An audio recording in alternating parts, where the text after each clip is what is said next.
Déjà, en fait, pour augmenter sa part de vitamines et de minéraux, pour éviter les carences, déjà, il faut, selon moi, adapter son alimentation. Parce que on a tendance aujourd'hui à consommer trop de féculents, trop de protéines et pas assez de légumes et de fruits. On a un gros manque de légumes. Et il faut savoir que les légumes sont extrêmement riches en vitamines, en fer, en calcium, en magnésium.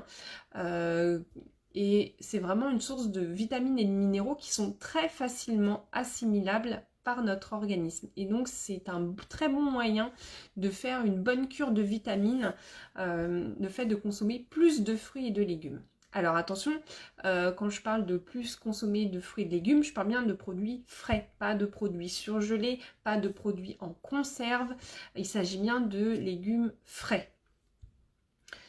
Si possible, choisir des fruits et des légumes de saison, puisqu'en fait, le fait de choisir des fruits et des légumes de saison, on va pouvoir, en fait, déjà ils sont ramassés en général à maturité. Et donc quand ils arrivent à maturité, ils sont forcément plus riches en vitamines et en minéraux. Sachant que pour certains légumes et fruits, lorsqu'ils ne sont pas de saison mais qu'on les trouve quand même en supermarché, en grande surface, il faut savoir qu'ils passent beaucoup de temps dans des chambres froides et que souvent ils finissent par mûrir dans l'obscurité de ces chambres froides. Donc c'est-à-dire qu'ils sont quasiment vides de vitamines et de minéraux. Enfin, ces éléments-là vont être en quantité beaucoup moindre.